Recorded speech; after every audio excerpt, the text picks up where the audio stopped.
Okay, हमने कल दो टॉपिक पढ़े थे। एक था ट्रिग्नोमेट्रिक रेशियोज। ट्रिग्नोमेट्रिक रेशियो में ही हमने ट्रिग्नोमेट्रिक रेशियोज देखा और ट्रिपलेट्स देखा। इसको एक बार मैं समरी बता देता हूँ फिर से, ठीक है। देखो, ट्रिगोनोमेट्रिक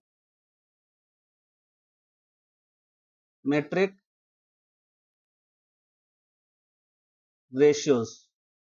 ट्रिग्नोमेट्रिक रेशियोज में हमने क्या पढ़ा? मान लीजिए कि हमारे पास एक राइट एंगल ट्राइंगल है जो कि ये हमारा 90 डिग्री है, और मान लीजिए ये हमारा एंगल ए है, ये एंगल बी है, और ये एक एंगल सी है। ये हमारा थीटा है, ठीक है। और तो ये हमारा नहीं, ए बी सी लेने से हमारा प्रॉब्लम हो जाता है। एक्स वाई जेड लेते हैं, एक्स वाई जेड, ठीक है। ट्राइंगल एक्स वाई जेड है, तो ये हमारा बेस बी हो गया, और ये हमारा हाइट एच हो गया, और ये हमारा हाइपोटेन्यूज का लेंथ। ये सारा क्या है? लेंथ है। ये हमारा हाइट एच से नहीं देते, पी से देते हैं, ठीक है। और ये हमारा हाइपोटेन्यूज को एच से देते हैं। ये पी बी एच किया, length of the sides of A triangle. ये पी लिखे या स्मॉल पी, ये बी लिखे या स्मॉल बी, ठीक है। और ये एच लिखे या स्मॉल एच। तो P equal to length of the side, P equal to length of the side AB. P is equal to length of the side XY. फिर H is equal to length of the side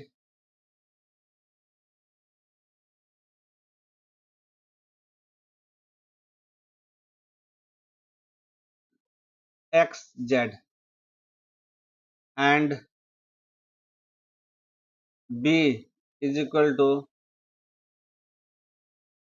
length of the side XY. ये जो P है, ये P is the length of the side YZ, ठीक है। YZ का मतलब ये, और इसको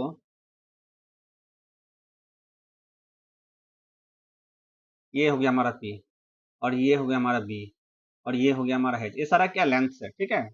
ये सारा क्या है? लेंथ है। फाइन, ये सारा क्या है? लेंथ है।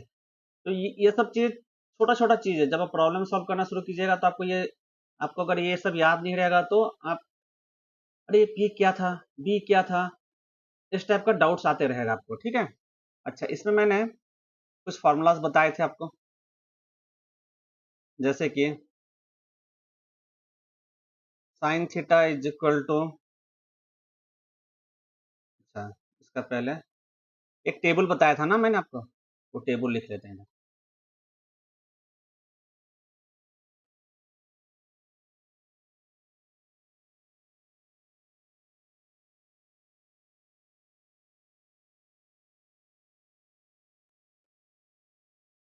ठीक है, एक, तो इधर है हमारा साइन थीटा, इधर है हमारा कॉस थीटा, और इधर है हमारा टेन थीटा, ठीक है।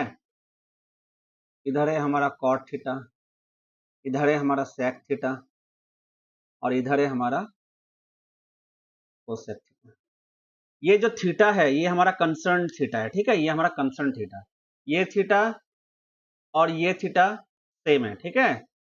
इस ट्राइंगल के लिए, इस थीटा के लिए, इस टाइप का कॉन्फ़िगरेशन के लिए, ठीक है, इस टाइप का कॉन्फ़िगरेशन के लिए ये हमारा टेबल है, राइट। इस टाइप का कॉन्फ़िगरेशन के लिए ये हमारा टेबल है। तो हमने लिखना था, क्या लिखना था, पंडित बद्री प्रसाद हर हर बोले, क्या लिखना था, पंडित बद्री प्रसाद, ये पी हो गया, पंडित बद्री प्रसाद हर हर बोले, ठीक है, ये चीज लिखना था हम लोग को। फाइन। अब इसमें हमने क्या लिखा था, देखो ये सब चीज आपको, मतलब ये सब चीज आपको हमेशा याद रहना है, ये कम से कम इसको 20-20 बार रटना है, तब जाके ये आपके दिमाग में बैठ जाएगा। आपको अगर पहले से आता है तो that is fine and good, जो नया है, जो पहली बार पढ़ रहे हैं लोग। तो हमने क्या लिखा था, sine theta is equal to P by H, sine theta is equal to P by H, sine theta ये है, ठीक है। फिर हमारा कॉस थीटा क्या था, बी बाई एच। फिर हमारा टेन थीटा क्या था, पी बाई एच, यही था ना। फिर हमारा कॉट थीटा क्या था, टेन टेन थीटा था हमारा P by B, cot theta था हमारा बी बाई पी। फिर हमारा सेक थीटा हो गया एच बाई बी, और हमारा कोसेक थीटा हो गया एच बाई, ठीक है। ये हमारा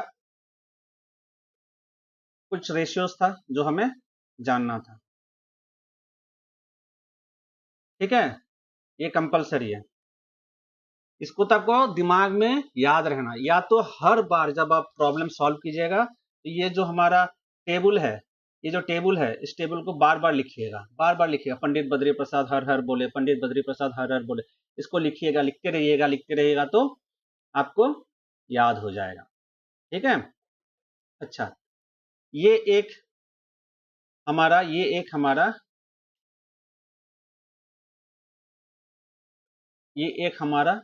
लिस्ट ऑफ फॉर्मूला है जो हमें जानना है, ठीक है। अब दूसरा हमने क्या पढ़ा था, दूसरा चीज देखो, ये जो साइन थीटा हमने बताया था ना आपको, ये sine theta P by H जो है, और ये cosec theta H by B एक दूसरे का उल्टा है ना। तो इसे हम लिख सकते हैं sine theta equal to 1 by cosec theta, और इसको ऐसे भी लिख सकते हैं cosec theta equal to 1 by sine theta, ठीक है। और इसको फाइनली ऐसे लिख सकते हैं sine theta into cosec theta equal to 1। उसी तरह ये देखो, ये वाला हमारा जो कॉस थीटा है, cos theta B by H है, और सेक थीटा क्या है, एच बाई बी है, ये एक दूसरे का ऑपोजिट है, राइट, ये एक दूसरे का ऑपोजिट है। तो इसे हम लिख सकते हैं cos theta is equal to 1 by sec theta, या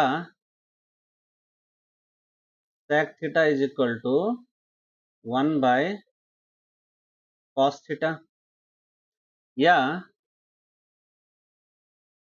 cos theta into sec theta is equal to 1, ठीक है। एक और चीज हो गया। अब तीसरा चीज देखिए, तीसरा चीज जो tan theta equal to P by B है, और ये जो cot थीटा है बी बाई पी, ये एक दूसरे का ऑपोजिट है, ठीक है। और इधर भी देखिएगा तो ये tan theta P by B और cot theta B by P एक दूसरे का ऑपोजिट है। उसी तरह sine theta P by H और cosec थीटा एक दूसरे का ऑपोजिट है। उसी तरह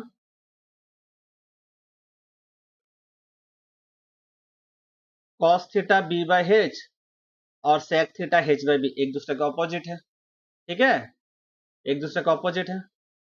तो अब हमारा tan थीटा cot थीटा है, तो tan थीटा cot थीटा को कैसे लिखेंगे? tan theta is equal to 1 by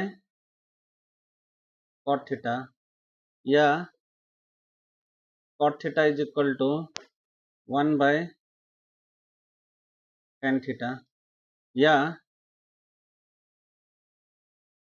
tan theta into cot theta equal to 1, ठीक है। तो ये हमारा अनदर सेट ऑफ फॉर्मूलाज, इसको आपको याद रखना है। आप ये नहीं कह सकते कि हम भूल गए, ये सब कह नहीं सकते, आपको याद रखना ही, आपको याद रखना ही है।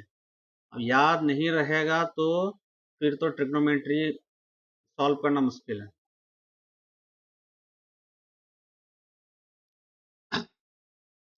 चलिए देखो, ये जो ट्रिग्नोमेट्री रेशियोज में ये एक सेट ऑफ फॉर्मूला हो गया, जहां हम आपको बताएं P क्या है, length of the side, H क्या है, लेंथ ऑफ द साइड, मतलब P परपेंडिकुलर है, इसे हम परपेंडिकुलर भी कह सकते हैं। क्या कह सकते हैं?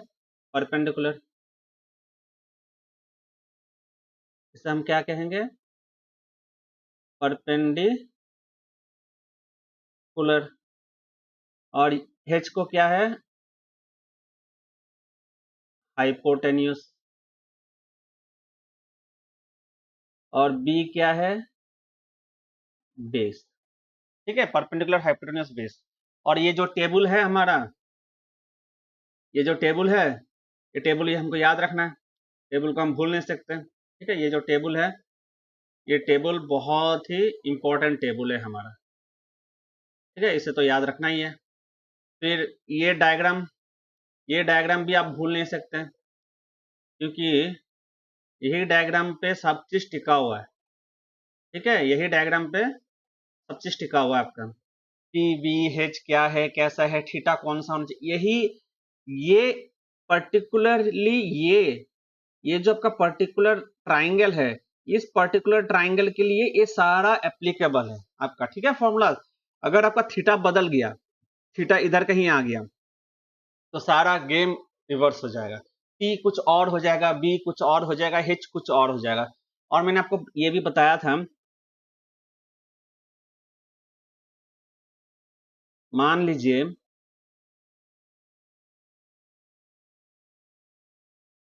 ये हमारा ट्राइंगल है, ठीक है, और ये हमारा थीटा है। तो हमने आपको क्या बताया कि ये जो 90 डिग्री है, देखो एक हम ऐसा करके इंडिकेट करेंगे कहीं पे, तो उसका मतलब है 90 डिग्री। और अगर हम ऐसा इंडिकेट करते हैं, जैसे कि ये हो गया हमारा, तो इसका मतलब है कि कुछ भी हो सकता है, वो हमें पता नहीं है, ठीक है। इस केस में ये हमारा हमेशा बेस होगा 90 डिग्री। ये हमारा जो 90 डिग्री है और ये जो थीटा है, इस बीच का जो है वो हमेशा बेस होगा। और जो हमारा 90 डिग्री का ऑपोजिट है वो हमेशा परपेंडिकुलर होगा, सॉरी हाइपोटेन्यूस होगा, वो हमेशा हमारा हाइपोटेन्यूस होगा। और ये जो 90 डिग्री खड़ा है, सोचिए एक फ्लैग पोस्ट, ये हमेशा हमारा परपेंडिकुलर होगा, ठीक है। यही चीज अगर हमारा सेम ट्राइंगल में बनाता हूं, ठीक है, सेम ट्राइंगल बनाता हूं और सेम यही हमारा 90 डिग्री है, लेकिन इस बार थीटा ये हो गया हमारा, इस बार थीटा ये हो गया, ठीक है, इस बार थीटा ये हो गया। उस केस में ये हमारा बेस हो जाएगा, 90 डिग्री और थीटा का बीच जो रहेगा वो हमेशा बेस होगा। और ये जो 90 डिग्री पे खड़ा है, ये हमेशा हमारा परपेंडिकुलर होगा। और ये जो 90 डिग्री का ऑपोजिट है, ये तो हमेशा इसका कुछ भी हो जाए, ये हमेशा हाइपोटेन्यूस सेम रहेगा, ठीक है, ये हमारा हमेशा हाइपोटेन्यूस सेम रहेगा।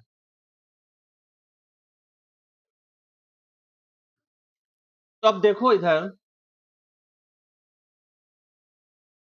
ये चीज देखो कि देखो जैसे थीटा बदला, थीटा का जो ओरिएंटेशन है, थीटा का जो लोकेशन है वो बदला, तो सब चीज बदल गया, सब चीज हमारा बदल गया। जैसे थीटा बदला हमारा देखो बी यहाँ था, बी यहाँ हो गया है, बदला कि नहीं? उसी तरह हमारा ये पी है, इधर पी हो गया, और उसी तरह हमारा पहले एच इधर था, अब एच इधर हो गया। तो ये चीज तो मैंने आपको पहले बता के रखा है। आप अगर प्रीवियस क्लासेस देखिएगा कि थीटा कौन सा होने से कैसे चेंज होगा, इसे हम कंसर्न थीटा कहते हैं। हमने ये बताया था कि थीटा को हम हमेशा कंसर्न थीटा कहेंगे। क्या कहेंगे?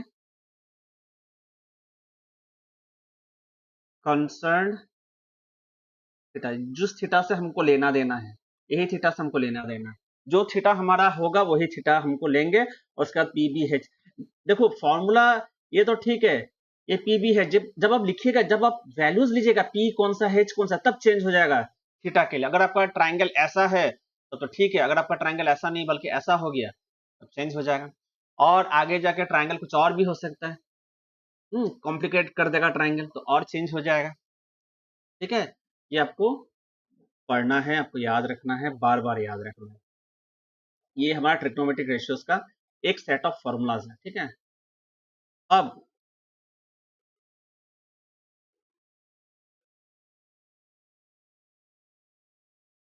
दूसरा जो है हमारा, दूसरा जो है उसे हम कहते हैं ट्रिपलेट्स। दूसरा जो है उसे हम कहते हैं ट्रिपलेट्स। इसे और इस तरह भी लिख सकते हैं, ट्रिग्नोमेट्रिक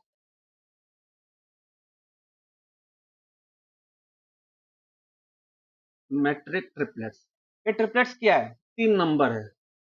ठीक है, 1 2 3 नंबर है जो equal to P B H. मतलब ट्रिपलेट्स का मतलब क्या है कि readymade right angle triangle.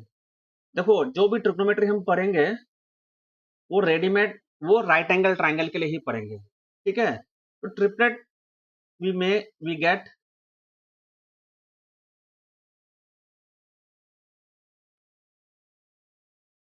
Readymade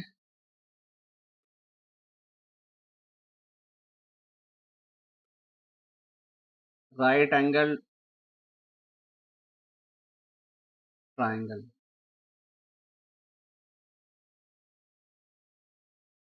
we get readymade right angle triangle. मतलब देखो सिंपल चीज है, एक हमारा राइट एंगल ट्राइंगल है। ठीक है, ये हमारा 90 डिग्री मान लीजिए, और ये हमारा हो गया थीटा, तो ये हमारा बेस हो जाएगा।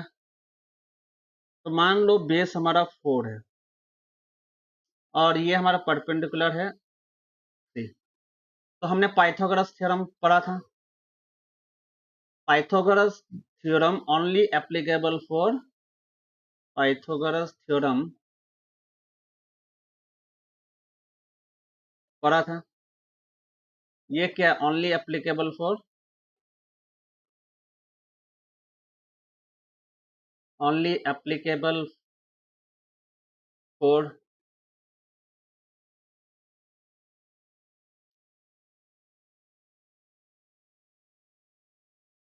Right angle triangle. ठीक है, तो पाइथागोरस थ्योरम अगर लगाएंगे तो ये हमारा h हो गया, तो P square plus B square equal to H square. ठीक है, तो एच स्क्वायर क्या होगा, पी स्क्वायर है हमारा 3, तो 3 square plus B square, B है 4, 4 स्क्वायर, तो ये हमारा हो गया 9 प्लस 16, तो ये हो गया हमारा 25। तो h हो गया हमारा, h हो गया हमारा स्क्वायर रूट ऑफ 25, तो h हो गया हमारा 5। ठीक है, h हो गया हमारा 5। इसका मतलब ये हुआ कि जो h का वैल्यू है ये हमें 5 निकला। तो इसका मतलब ये हुआ कि जो p इक्वल टू 3 हुआ अगर, और b इक्वल टू 4 हुआ अगर, और h इक्वल टू 5 हुआ, अगर ऐसा हुआ, ऐसा कुछ हमको लेंथ मिलता है, तो ये एक राइट एंगल्ड ट्रायंगल होगा। ठीक है, तो ये जो ट्रिपलेट्स है, ये हमें एक राइट एंगल ट्रायंगल का लेंथ बताएगा। ए ट्रिपलेट टेल्स अस, लिख सकते हैं, ए ट्रिपलेट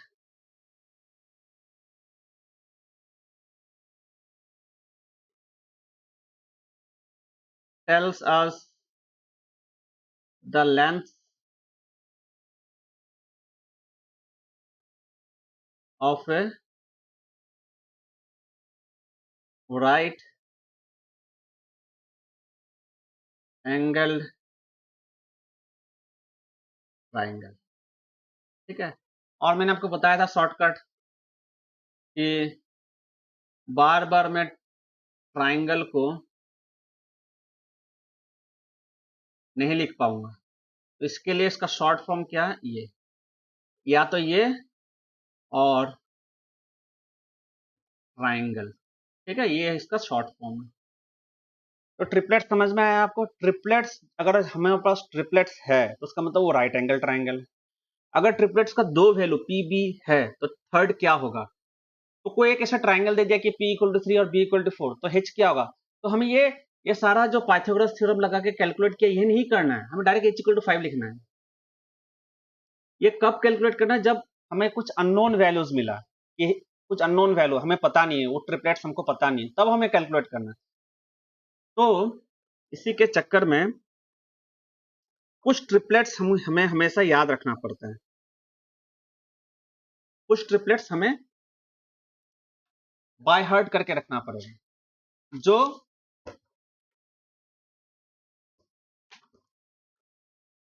हमको रेडीमेड याद रखना है। ठीक है, और देखो triplets order, triplets follow strict order P B H, ये स्ट्रिक्ट ऑर्डर फॉलो होगा। ठीक है, ये फिक्स है, स्ट्रिक्ट ऑर्डर है। आप एच बी पी ऐसा नहीं लिख सकते, या बी पी एच ऐसा नहीं लिख सकते हैं, या पी एच बी ऐसा नहीं लिख सकते। ठीक है, it is all not possible, not possible. Strictly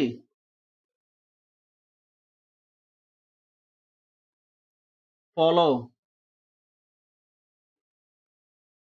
P B H order, strictly follow P B H order. ठीक है, strictly follow P B H order. ठीक है, इसको आप उल्टा पुल्टा नहीं कर सकते। अच्छा ठीक है, इतना तो समझ में है। अब कुछ हमारा पाइथागोरस ट्रिपलेट्स,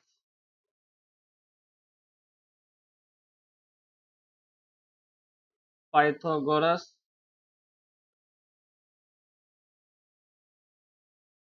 हैंडराइटिंग भी खराब हो जाता है पैड में लिखने में।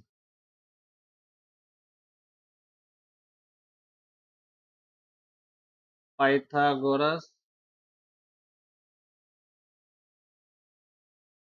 ट्रिपलेट्स।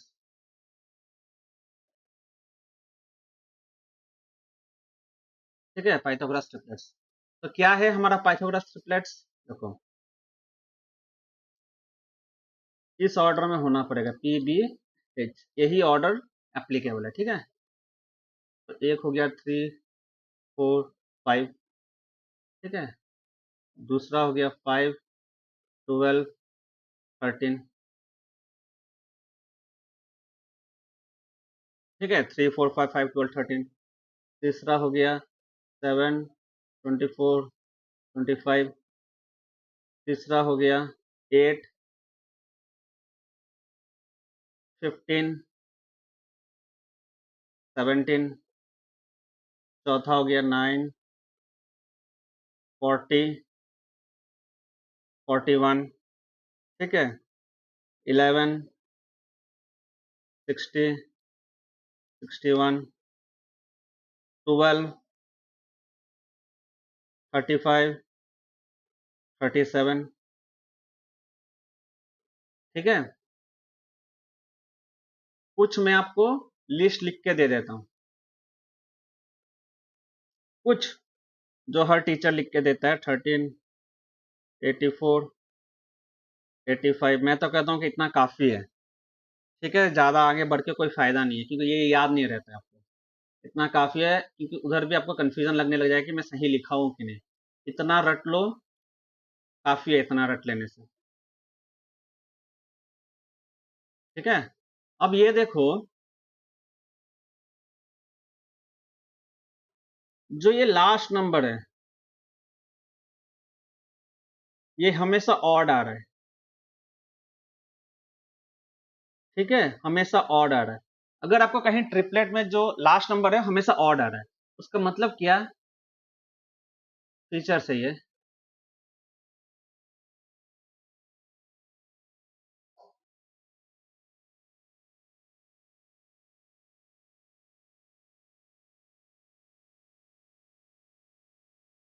ठीक है, पहला फीचर है H is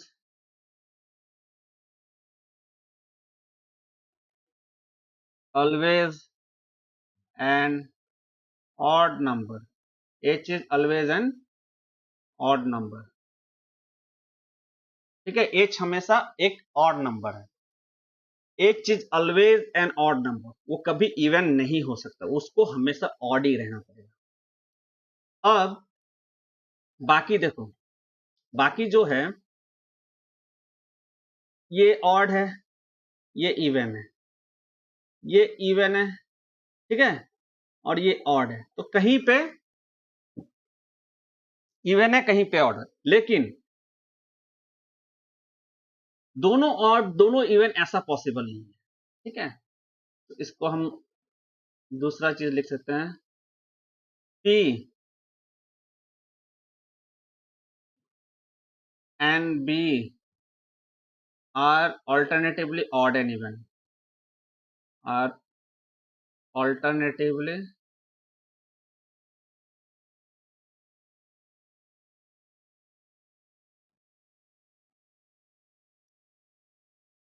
odd and even. P and B are alternatively even. ठीक है, alternatively both cannot be odd at a time, both cannot be odd at a time। ठीक है, both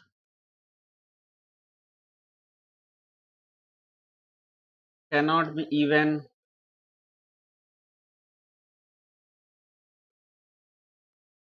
at a time। P and B, P and B। ठीक है, P and B both cannot be odd at a time, P and B both cannot be even at a time। ये feature है, इसको आपको जानना। अगर कभी सवाल में ऐसा आया कि भाई ये 3-3 नंबर में दिया हूं, अब बताओ इसमें ट्रिपलेट ये है कि नहीं। ठीक है, ये ट्रिपलेट है कि नहीं बताओ, तब आपको बताना पड़ेगा। तब आप कैसे आइडेंटिफाई कीजिएगा, पहले तो आप देखिए, अच्छा जो आपको याद है उसमें से ये है कि नहीं। अच्छा पहला है तो ठीक है, टिक मार्क मार दो। फिर दूसरा चीज क्या देखिए कि एच ऑड है कि नहीं, जब जहां जहां एच इवन है उसको कैंसिल कर दो, एच ऑड है जो है, अगर एच ऑड है उसको रखो। फिर देखो बाकी दो नंबर अगर ऑड इवन है कि नहीं।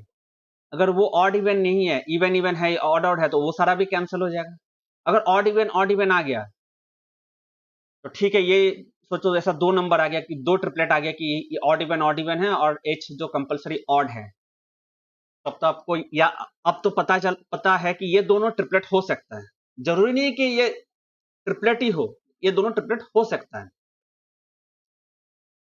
उस वक्त आपको चेक करना पड़ेगा पाइथागोरस थ्योरम लगा के। तो third, triplets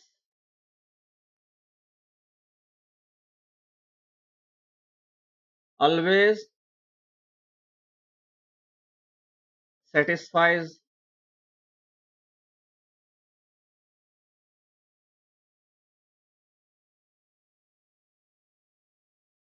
Pythagoras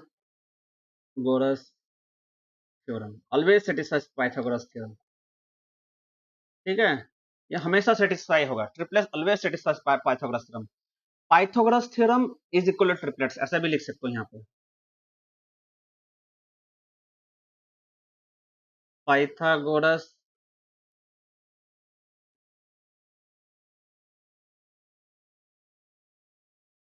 theorem equal to triplets, ऐसा भी मान के जाओ. ट्रिपलेट्स है तो पाइथागोरस थ्योरम जरूर जरूर एप्लीकेबल हो जाएगा.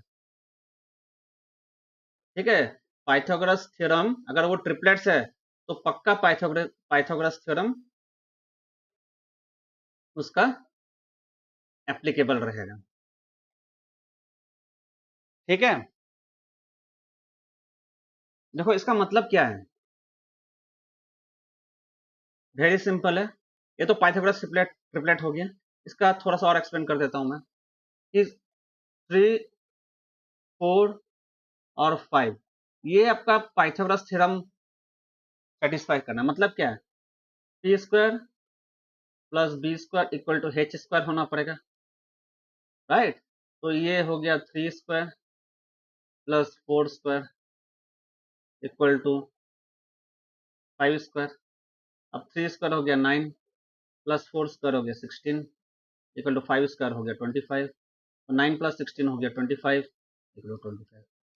मतलब पाइथागोरस थ्योरम सेटिस्फाइड है, तो ये ट्रिपलेट है. ठीक है, उसी तरह 5, 12, 13. ठीक है, 5, 12, 13. तो इसे भी हम लिखेंगे P square plus B square equal to H square. ठीक है, तो ये हो गया हमारा 5 square plus 12 square equal to 13 square. लिख सकते हैं. तो 5 स्क्वायर हो गया 25 प्लस 144 इक्वल टू 169. ठीक है, तो ये 125 प्लस 144 कितना होता है 169 इक्वल टू 169. तो ट्रू, ट्रू है ना. ये हैंडराइटिंग भी मेरा ना लिखते लिखते गड़बड़ा जाता है. ट्रू, तो ट्रू है तो ट्रिपलेट्स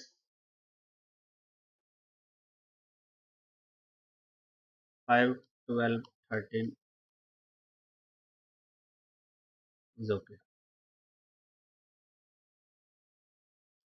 ठीक है, ट्रिपलेट्स 5, 12, 13 हो गया. तो जो भी पाइथागोरस थ्योरम, जो भी ट्रिपलेट्स में सीखा है वो पाइथागोरस थ्योरम कंपलसरी सेटिस्फाई करना ही है. ठीक है, ओके. इसमें एक और बार स्लाइड रिकैप कर देता हूं.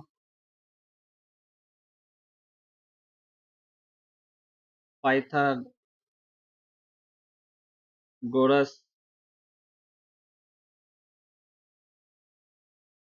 थ्योरम. ठीक है, पाइथागोरस थ्योरम क्या है, मान लो ऐसा एक हमारे पास राइट एंगल ट्राइंगल है.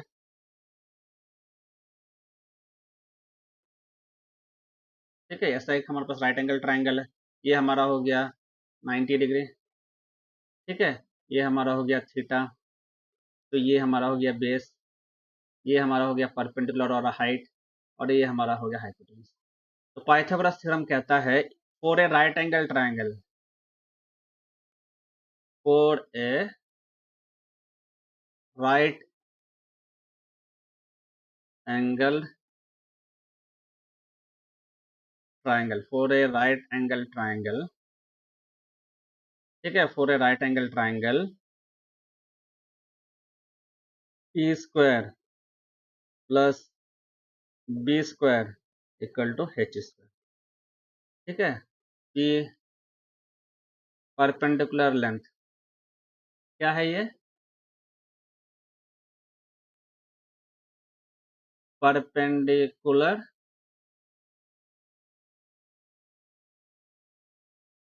लेंथ क्या है, परपेंडिकुलर लेंथ. बी क्या है,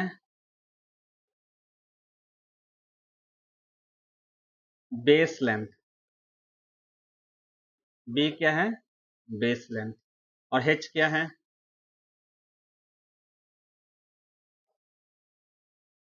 हाइपो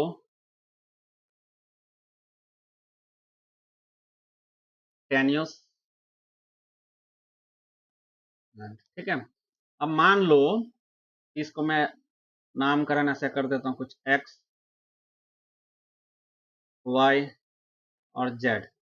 तो हमारा जो परपेंडिकुलर हो गया, परपेंडिकुलर लेंथ जो है वो है वाई जेड, ये है हमारा परपेंडिकुलर लेंथ, और बेस लेंथ हो गया हमारा वाई एक्स, और हाइट हो गया जेड एक्स। ठीक है, ये हमारा पाइथागोरस थ्योरम हो गया। अब एक और बेसिक चीज समझा देता हूं, how to read a triangle. ठीक है, एक ट्राइंगल को कैसे पढ़ना है।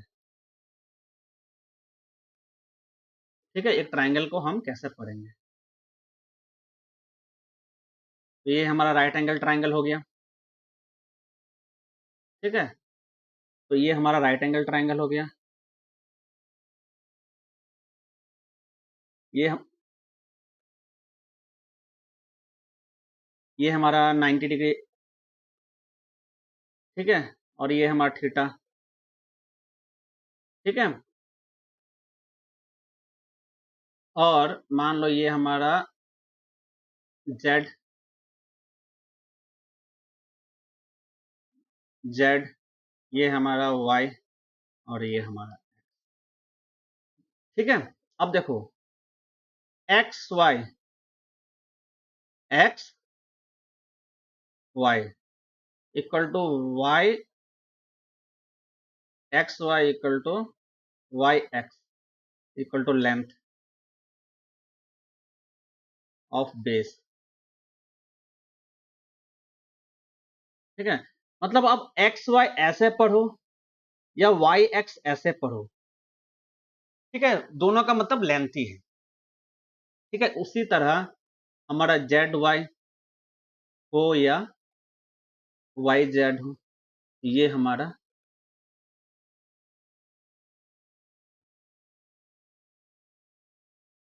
लेंथ ऑफ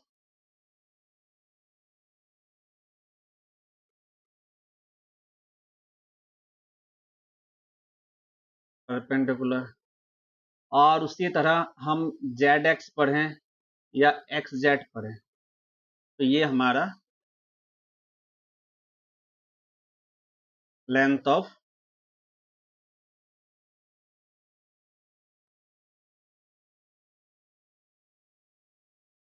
हाइपोटेन्यूस हो जाएगा।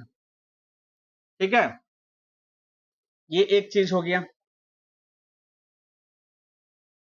ये हमारा एक चीज हो गया।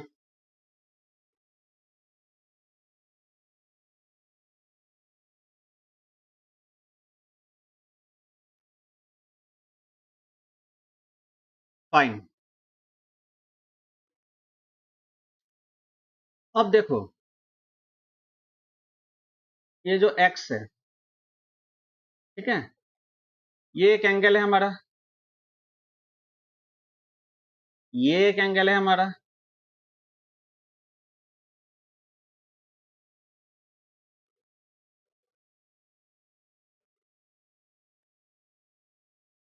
देखो ये एक एंगल है हमारा जिसे हम थीटा कहें, ये एक एंगल है हमारा 90 डिग्री है, और ये एक एंगल है। ठीक है, अब इस एंगल्स को कैसे लिखेंगे। देखो एंगल, एंगल जो है, एंगल को हम लिखते हैं, एंगल जो है,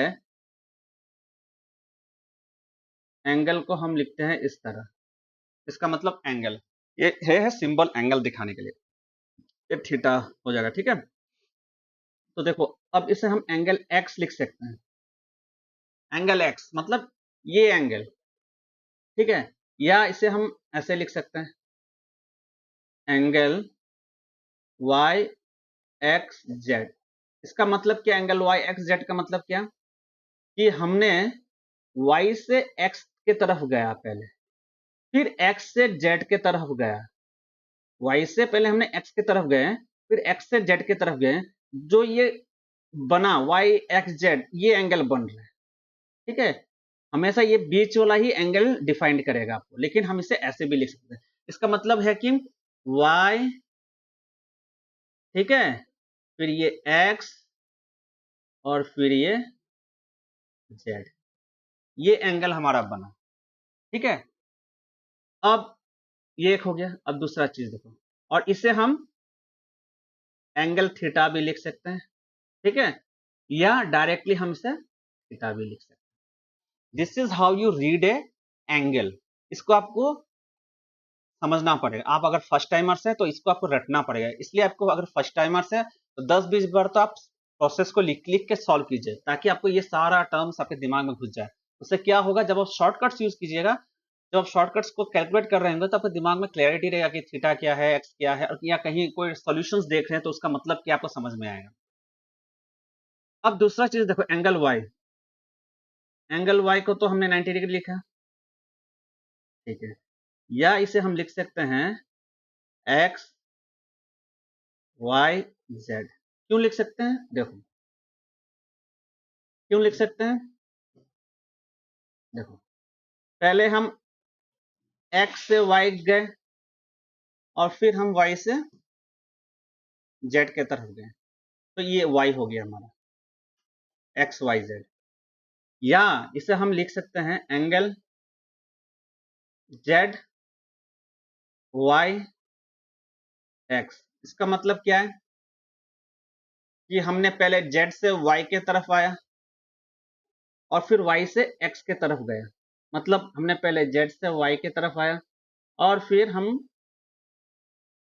y से x के तरफ गए। ठीक है, तो पहले हमने z से y के तरफ आए, और कैसे आए, राइट एंगल के हिसाब से आए। ऐसा नहीं कि हमने z से y, ऐसा ऐसा नहीं बनाना है। जैसा एंगल है वैसे ही बना, वैसे ही सोचना है। पाथ है, ये इसका पाथ है, चलने का पाथ है। ठीक है, जैसा रास्ता है वैसे ही चलना है, तो समझ में। और इसमें देखिए ऊपर वाला